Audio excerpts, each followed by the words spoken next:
Hello दोस्तों, स्वागत है आपका कृषि विज्ञान क्लासेस यूट्यूब चैनल पर। दोस्तों, हम बात कर रहे थे बीएससी एग्रीकल्चर फोर्थ सेमेस्टर में problematic soils and there management subject की। और इस सब्जेक्ट में हम चर्चा कर रहे थे सॉइल्स के बारे में, जिसमें हमने सोडिक सॉइल पर चर्चा कर ली थी। इसके साथ ही हमने साल्ट अफेक्टेड सॉइल पर चर्चा की थी। और इसी के साथ हम इसको आगे बढ़ाते हुए हम आज की क्लास में चर्चा करने वाले हैं एसिड सॉइल के बारे में, यानी अम्लीय मृदा के बारे में हम चर्चा करने वाले हैं। अम्लीय मृदा का नाम सुनते ही आपके दिमाग में एक ध्यान आया होगा कि जिन मृदाओं का पीएच 7 से कम होता है वो अम्लीय मृदाओं के अंतर्गत आती है। तो हम एसिड सॉइल के बारे में हम आज की क्लास में चर्चा करने वाले हैं। क्लास शुरू करने से पहले मैं आपको एक बात बता देना चाहता हूँ कि आपको नोट्स जो है वो क्लास के साथ ही बनाने होते हैं।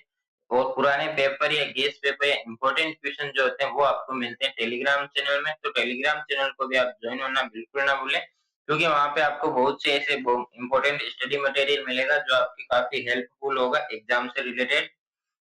तो चलिए हम आज की क्लास को बिना किसी देरी के शुरू करते हैं। आज हम अम्लीय मृदाओं के बारे में पढ़ने वाले हैं।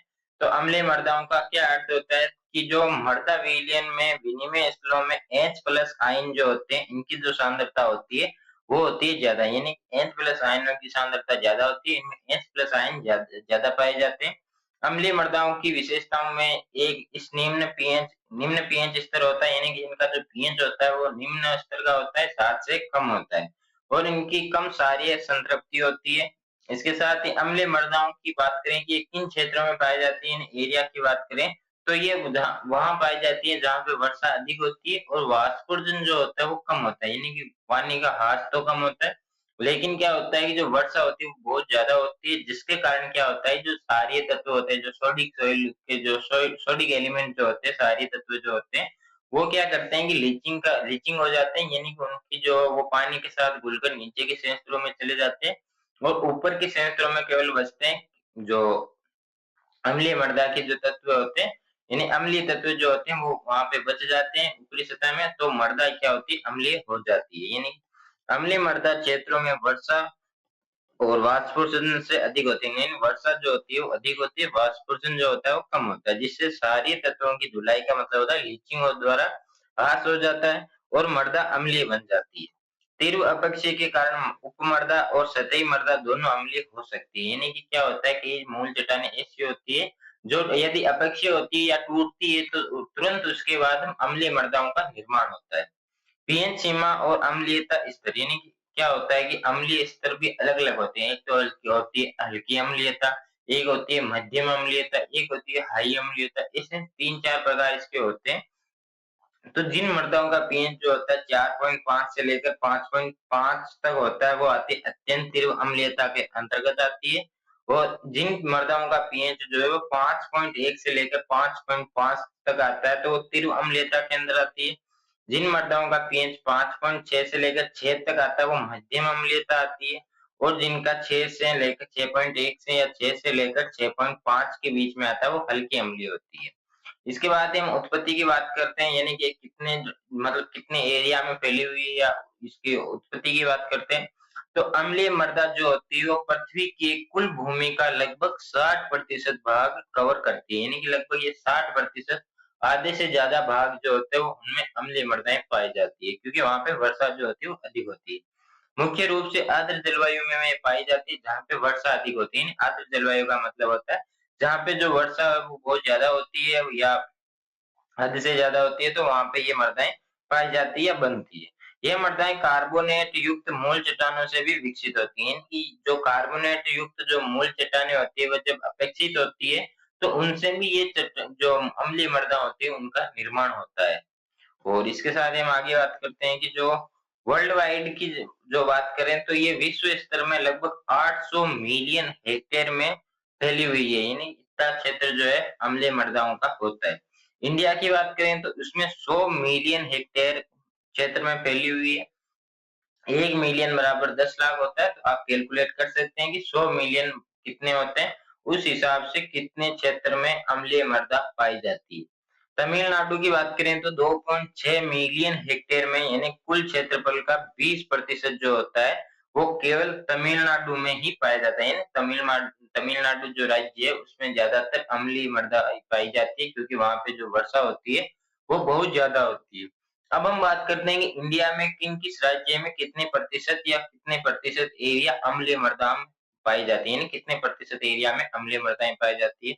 तो सबसे पहला आता है आसाम, जिसमें 95% जो मृदाएं होती है वो पाई जाती है, अम्लीय मृदाएं पाई जाती है। तो मतलब 100 बीघा यदि खेत है, तो उसमें से 95 बीघा, जो 95 हेक्टेयर की बात करें, तो 95 हेक्टेयर अम्लीय मृदा का होगा, और जो शेष होता है उनमें शेष जो मृदाएं होती है 60 हेक्टेयर या उदासीन मृदाएं होगी, वो सब मृदाएं पाई जाती है। तो सबसे ज्यादा असम में अम्लीय मृदाएं पाई जाती है। जम्मू कश्मीर की बात करें, 30% एरिया में जो एरिया है वो अम्लीय मृदाओं का है। वेस्ट बंगाल में 2.2 मिलियन हेक्टेयर है, हिमाचल प्रदेश में 0.33 मिलियन हेक्टेयर है, बिहार में 2 मिलियन हेक्टेयर है, उड़ीसा में 80% एरिया है, केरला में 88% एरिया है, कर्नाटका में 45% एरिया है, महाराष्ट्र में 20% एरिया है, और आंध्र प्रदेश में 40,000 हेक्टेयर जो है क्षेत्रफल है, वो उन उस क्षेत्रफल में अम्लीय मृदा पाई जाती है।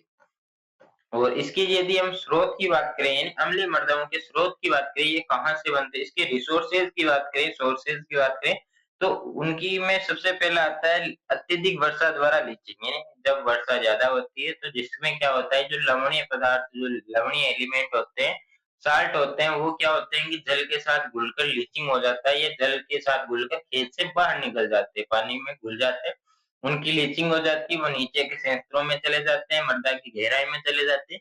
लेकिन जो अम्लीय होते हैं, जो अम्लीय एलिमेंट जो होते हैं, वो मृदा की ऊपरी सतह पर ही रहते हैं, जिसके कारण जो मृदा होती है उसका पीएच कम हो जाता है, और वो जो एसिड इफेक्टेड सॉइल बन जाती है।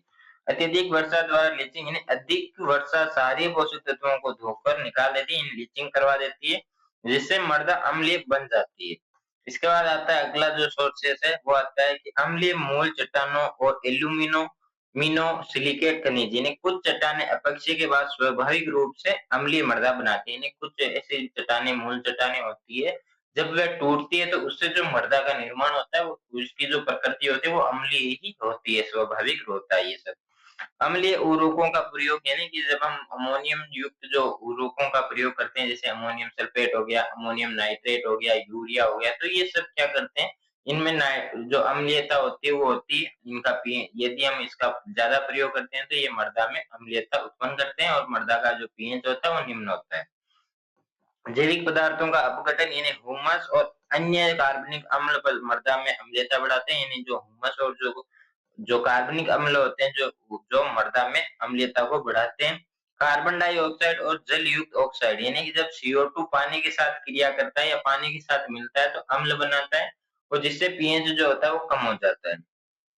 इसके साथ ही अगला आता है अम्लीय वर्षा, यानी अम्लीय वर्षा नाम से पता चलता है कि जब अम्लीय वर्षा होगी, जिसमें अम्ल की मात्रा ज्यादा होती है, उसका जो पीएच होता है वो कम होता है, जिसके कारण क्या होता है कि मृदा का पीएच भी कम हो जाता है। औद्योगिकी उत्सर्जन से अम्लीय वर्षा होती है, जिससे मृदा का पीएच कम हो जाता है, यानी जो उद्योग होते हैं उनसे हानिकारक गैसें निकलती है, SO2 हो गई, इनसे वगैरह, इन सभी से क्या होता है कि जो जो वर्षा होती है, जो अम्लीय वर्षा होती है, उसमें जो पीएच होता है उसका कम होता है पानी का, और वो अम्लीयता वो बढ़ाती है। इसके बाद आता है उत्पादन से संबंधित समस्याएं, यानी कि उत्पादन से संबंधित समस्याएं कौन-कौन सी आपको देखने को मिलती है, कि एक तो एल्यूमीनियम, मैग्नीज और आयरन जो होता है, इसकी अधिकता आपको देखने को मिलती है। एल्यूमीनियम, मैग्नीज और आयरन की अधिक घुलनशीलता और विषाक्तता। कैल्शियम और मैग्नीशियम की कमी देखने को मिलती है, यानी कि हम जो कैल्शियम और मैग्नीशियम होता है वो क्षारीय मृदाओं में या जो लवणीय मृदाएं होती है उनमें पाया जाता है, लेकिन जो अम्लीय मृदाएं होती है उनमें कैल्शियम और मैग्नीशियम की कमी आपको देखने को मिलेगी। फास्फोरस और मोलिब्डेनम की उपलब्धता कम हो जाती है, फास्फोरस जो है वो ना ही ज्यादा अम्लीय मृदाओं में उपलब्ध होता है, ना ही ज्यादा क्षारीय मृदाओं में उपलब्ध होता है, वो लगभग उदासीन मृदाओं में उपलब्ध होता है पौधों को। अम्लीय मृदा में जैविक गतिविधियां, माइक्रोबियल एक्टिविटी में भी कमी आती है, यानी जब मृदा का पीएच जो है वो कम हो जाएगा, मृदा ज्यादा अम्लीय हो जाती है, तो उसमें क्या होता है, जो सूक्ष्म जीव होते हैं उनकी क्रियाविधि भी कम हो जाती है, या वो भी क्रिया नहीं कर पाते हैं।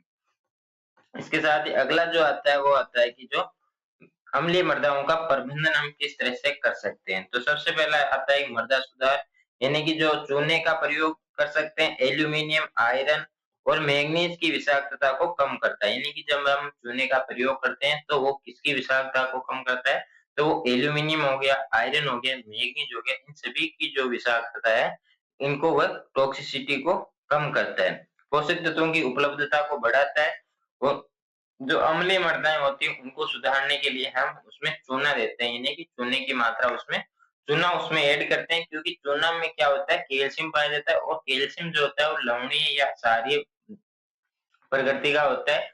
तो वो क्या करता है कि जब हम जिसका पीएच क्या आता है, कम होता है। यदि हम उसमें चूना मिलाते हैं तो ये इसके पीएच को बढ़ाता है। यदि हम 7 पीएच तक आते-आते यदि हम रोक देते हैं तो मृदा का सुधार हो जाता है। यानी कि चूने के स्रोत की बात करें तो उसमें आता है चूना पत्थर का प्रयोग कर सकते हैं, डोलोमाइट का प्रयोग कर सकते हैं। इसके साथ ही हम किसका प्रयोग कर सकते हैं, स्टील मिल स्लैग का प्रयोग कर सकते हैं, शुगर मिल प्रेस पेड़ मेड का प्रयोग कर सकते हैं। सीमेंट उद्योग के अवशेषों का प्रयोग कर सकते हैं, जिनमें क्या होता है इन सभी में कैल्शियम की मात्रा पाई जाती है, तो इसलिए हम इन सभी का उपयोग करते हैं, तो इनमें कैल्शियम की मात्रा पाई जाती है।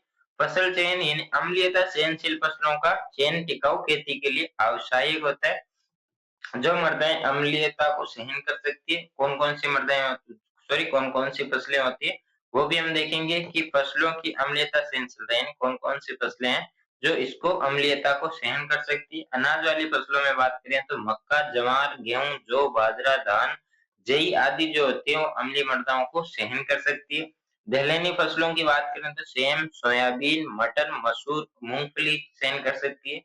अन्य फसलों की बात करें तो गन्ना, कपास, आलू और चाय।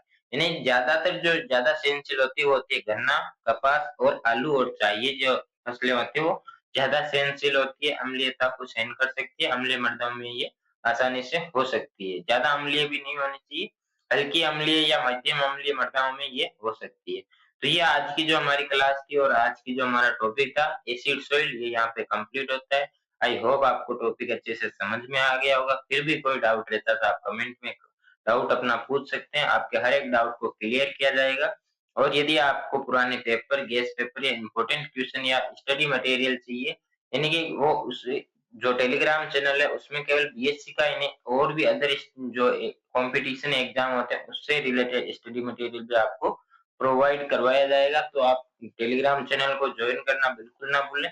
टेलीग्राम चैनल की जो लिंक है वो डिस्क्रिप्शन में दी गई है, वहां से आप टेलीग्राम चैनल को ज्वाइन कर सकते हैं।